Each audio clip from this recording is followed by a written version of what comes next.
Welcome all of you risk takers to the podcast Live the Battlefield. And in today's episode, we're going to talk about gulags.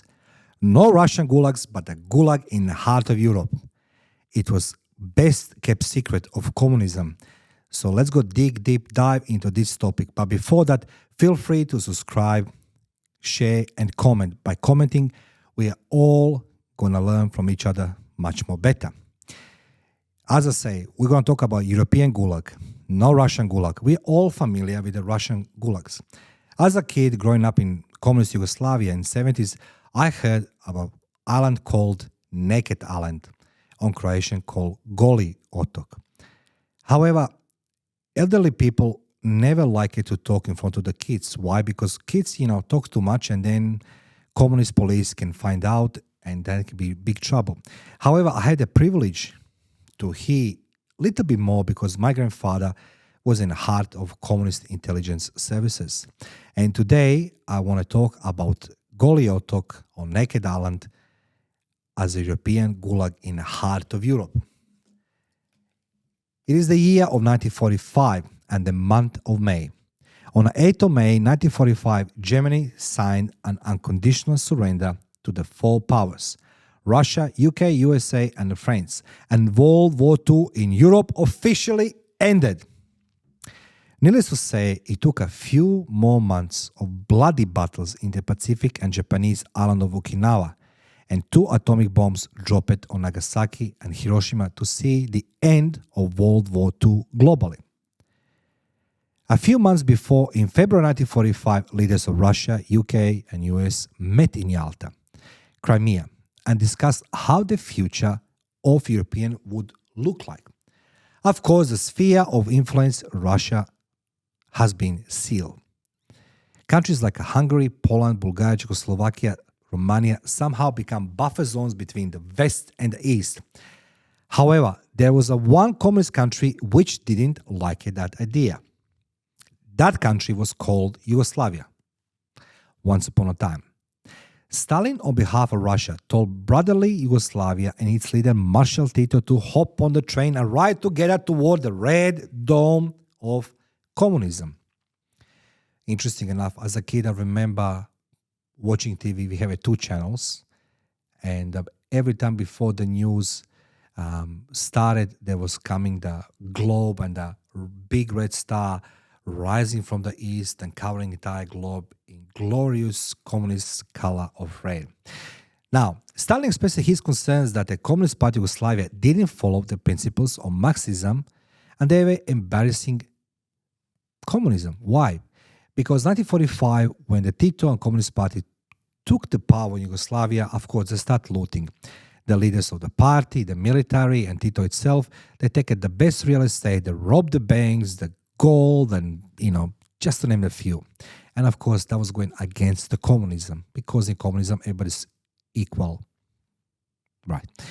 In 1948, Stalin withdrew military consultants from Yugoslavia because Tito didn't like the idea that USSR were interfering with the internal affairs of Yugoslavia and geopolitical relationships. However, the crumbling relationship between Yugoslavia and USSR culminated because Yugoslavia started helping Greek communists in Greece 1944 and 1949. Yeah, there was a civil war there. Stalin didn't like that one because he didn't give his blessing. What Stalin did is people of Yugoslavia was having 2 great bilateral relations between the West and East, and they will become bourgeois country and stop being communist. Interesting. Stalin started flexing his muscles in the countries surrounding Yugoslavia and threatening a full military-scale invasion.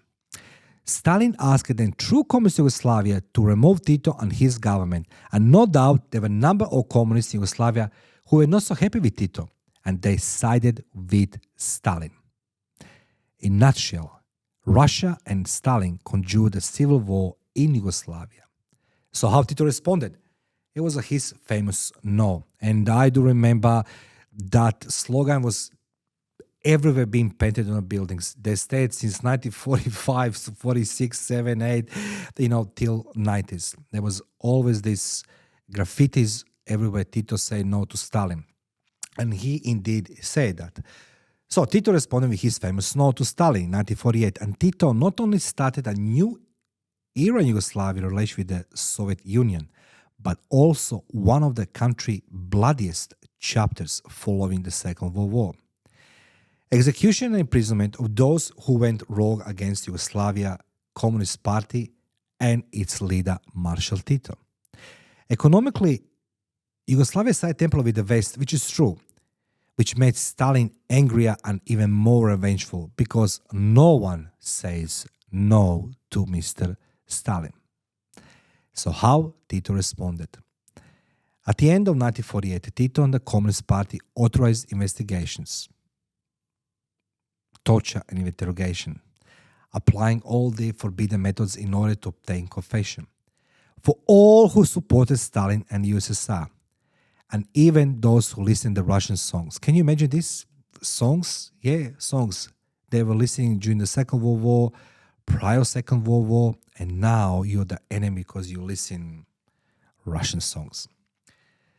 Now, imagine imprisonment of those who saw Stalin and Russia as a role model, those who believe in communism and that all communists across the globe are equal. We all heard or saw in movies about the infamous prison called Alcatraz, popularly called The Rock.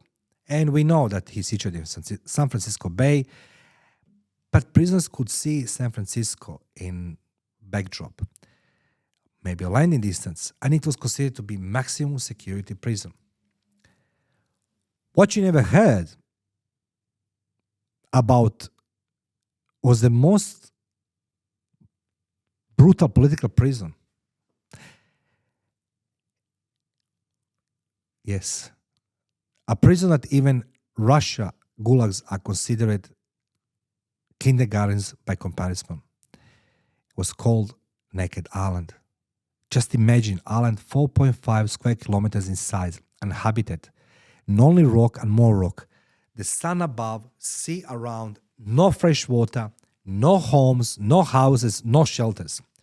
So Tito and his close associates belonging to security intelligence apparatus decided to turn this rock into a political prisoner camp.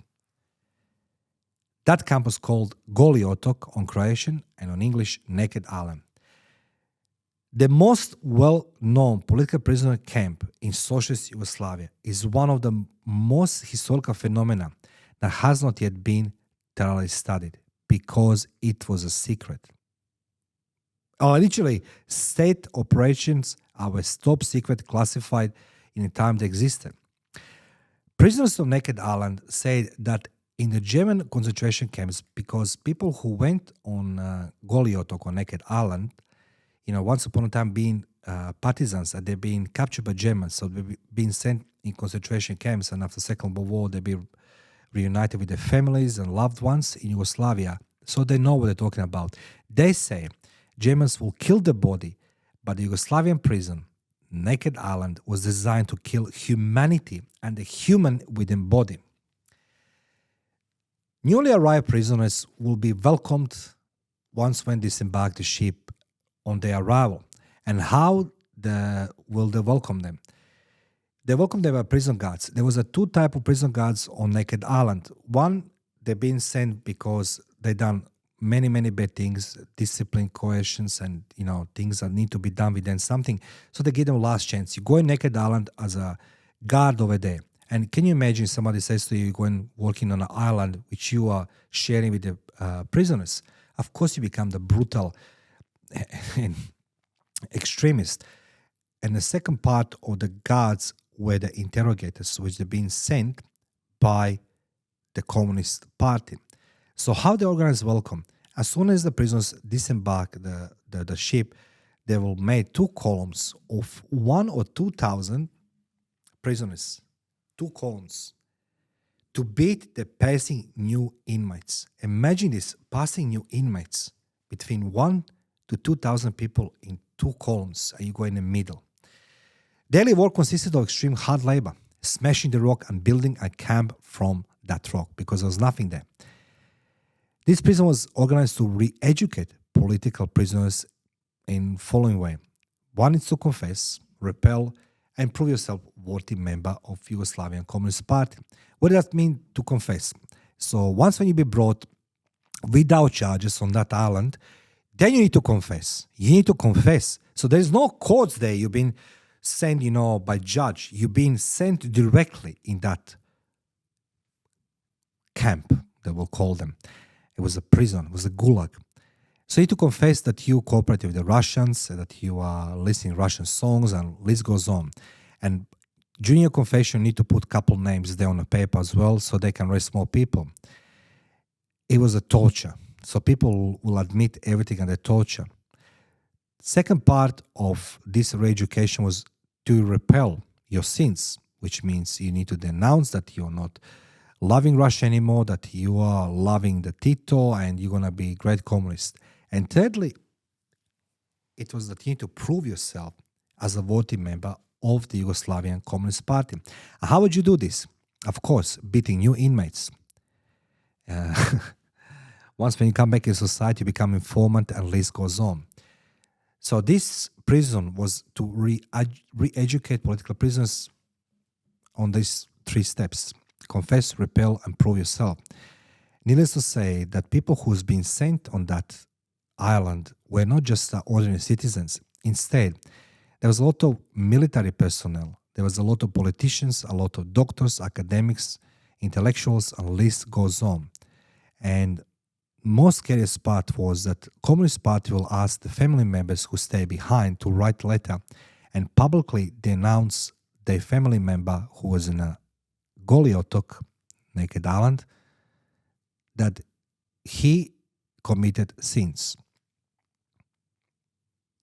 That was communism, unfortunately. People, they don't know this.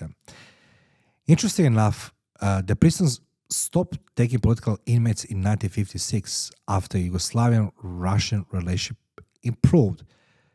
On same note, 1956 as well, gulags stopped taking prisoners as well.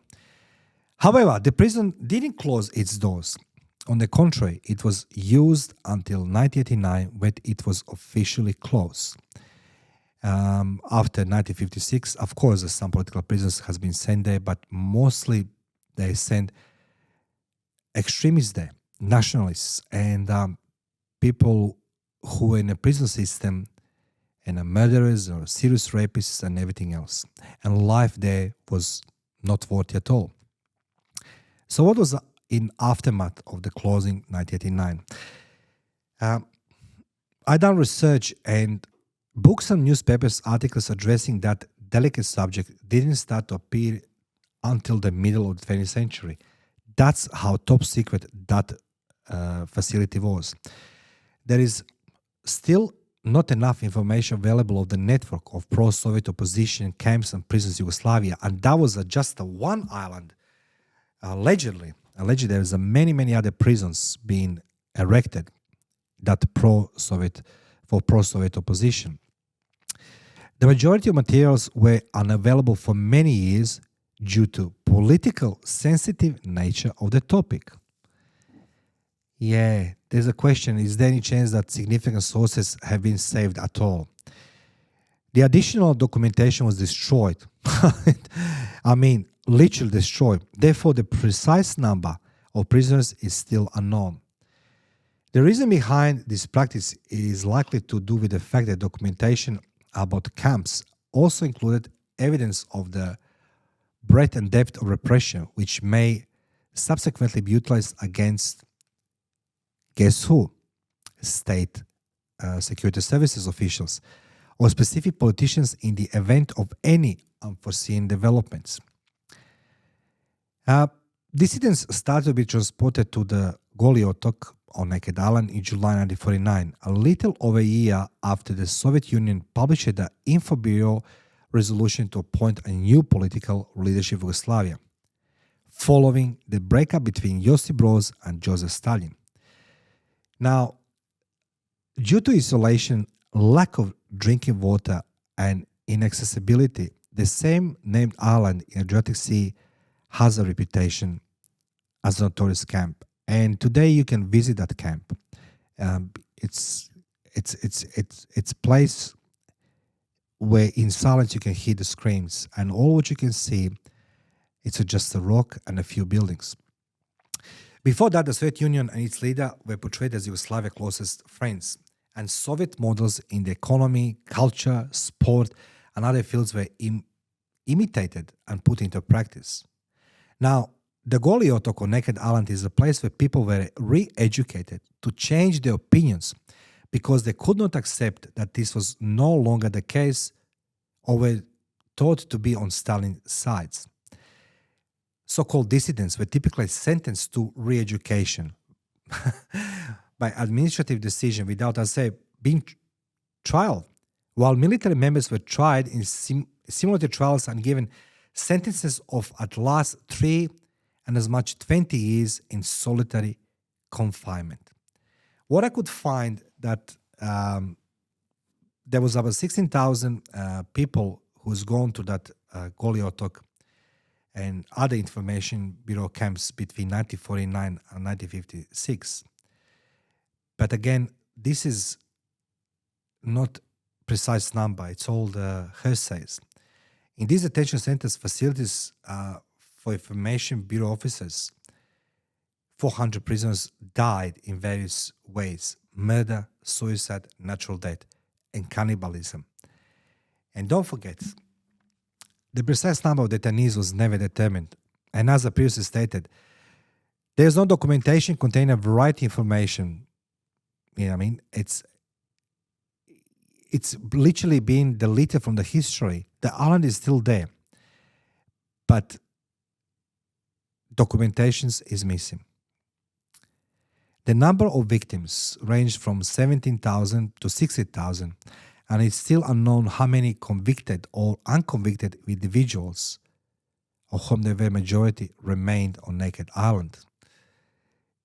There's nothing there. There's no record there. Like I'll try to do and ask my sources, not just relying on the internet. There was no evidence of facts I can put forward to say how many is there. That's all estimates based on hearsays and as well, and the witnesses who and the prisoners who remain in this camp in duration of their sentence, 5 years, 10 years, 20 years. So they're sort of recollecting the memories and try to calculate how many people is there, in total. They say it's around 500 people being dead, they killed, but that number it's much more higher. To the end, I would like to highlight one thing. Communism was notorious for executing their own pupils. Those who were leaders, intelligentsia, are true revolutionists because they represented a threat to those who come to power thanks to those who are true believers in communism and revolution. A great example we can see is where Che Guevara was executed by his second in charge, Fidel Castro, and Fidel executed all his associates. Goli Otok or Naked Island was not only hell on earth, but a place where security intelligence apparatuses training themselves in the ways of torture and interrogation, and they later on translated this into various books. Goli Otok was a true Gulag in the heart of Europe. I wish I could provide more information about how many prisoners gone through, how many people died there, but as I say, it's very difficult to make an estimate because everything is approximately and based on the people who were serving the sentence there, so they can calculate it approximately how many prisoners were there. That was a common thing over there. They're being run not like in Russia, gulags where they work 14 hours and they go back in a camp. That prison was the camp. Open sky, surrounded by ocean, and only rock. Thank you for watching Live to Battlefield with Mario. Feel free to like, subscribe, and share, and feel free to leave the comments below. Let's go learn from each other. If you have more information about how many people die in that particular camp, feel free to leave the comment below. And as well, I'm inviting you one day when you visit Croatia, ask for the Naked Island, Goli Otok, Goliotok, and you'll be glad you visit that place. You're going to see what the true human misery can look like under the communism torture.